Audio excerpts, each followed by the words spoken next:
입니다. 제 옆에 말씀을 너무 잘하시는 두 분이 먼저 다 하셔가지고 길게 얘기하면 실력이 들통날 것 같아서 짧게 말씀드리겠습니다. 우리가 계속 관심 갖는 이슈가 세월호 당일날 7시간인데 그 부분은 사실 머지 않아서 진상이 드러날 겁니다. 근데 그 중요한 이슈는 그날 대통령이 근무를 안 했다는 것인데, 아침부터 초저녁까지.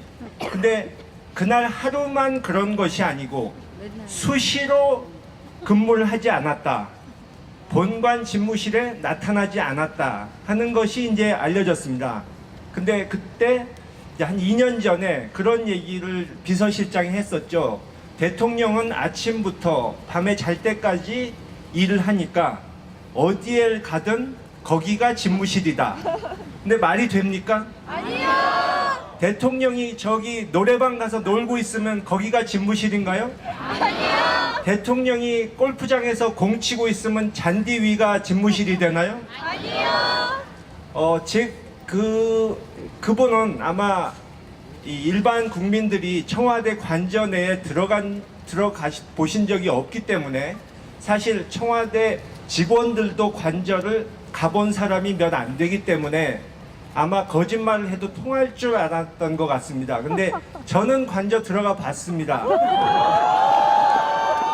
그래서 살아보셨잖아요. 예, 거기는 그냥 집입니다. 그냥 개인 집. 그러니까 관사에 들어가서 사무실에 전화해가지고 나 오늘 낮에 출근 안 할 테니까 무슨 일 있으면 전화해라. 그래 놓고 그걸 근무했다고 주장하면 안 되죠. 네. 그 관저 안에는 전문적인 보좌를 해줄 수 있는 인력은 한 명도 없습니다. 그냥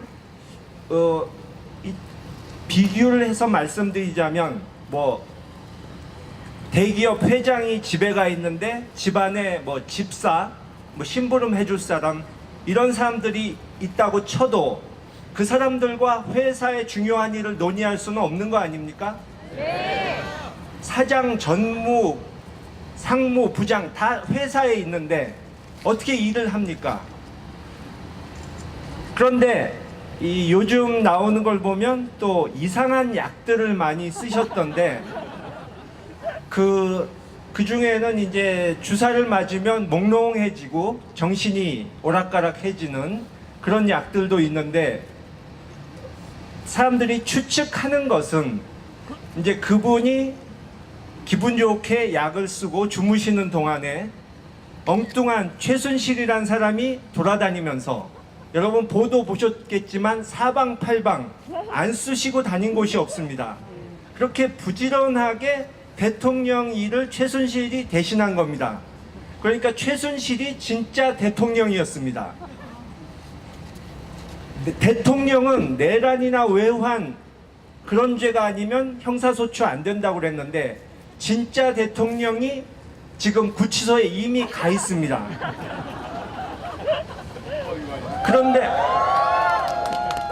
그런데 제가 이 박근혜 씨의 정신 상태를 의심할 수밖에 없는 것은,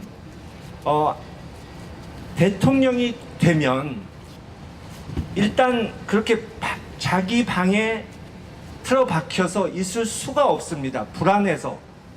아무리 무능한 대통령, 아무리 사리사욕만 채우는 대통령, 아무리 잔인한 독재자라도 사무실에 안 나가고 자기 보좌진들과 만나지 않으면 나라에서 무슨 일이 생기고 있는지, 자기가 지시한 사항은 이루어지고 있는지 불안해하는 게 인간의 정상적인 심리입니다. 근데 그런 마음이 없었다면 과연 이 사람을 정상인이라고 할 수 있는지, 정말 나쁜 대통령이다 뭐 이런 표현을 쓰기 전에 이 마인드 자체가 비정상이다. 그리고 요즘 보시면은 이 사진에 웃으면서 나오고, 내가 뭐 잘못한 거 없지 않느냐, 또 이 민정수석이 물러나겠다고 한 것도 도저히 대화가 안 되니까 물러나겠다는 얘기를 했다고 그럽니다. 이 정도면은 멘탈 갑이 아니고 그냥 머릿속이 비정상이고 딴 세상에 사시는 분입니다. 그렇기 때문에 꼭 우리가 끌어내려야 한다는 겁니다. 아직 이 사람들이 저지른 비리는 빙산의 일각만 나온 상태입니다. 조금만 제가 알려드린다면 앞으로 터져나올 게 많은데, 여러분 이 입학비리 때문에 우리 국민들이 분노하신 분들이 많은데, 이 진학 문제 외에 국민들이 굉장히 민감해 하시는 부분 또 하나 있죠.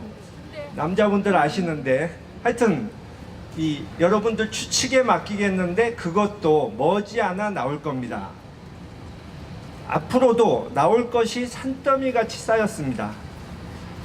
그렇기 때문에 이제는 더 이상 우리가 보고만 있을 수 없고, 이 음주운전자의 손을 핸들에서 떼어내서 수갑을 채우고 더 이상 운전을 하지 못하도록 막아야 되겠습니다. 감사합니다.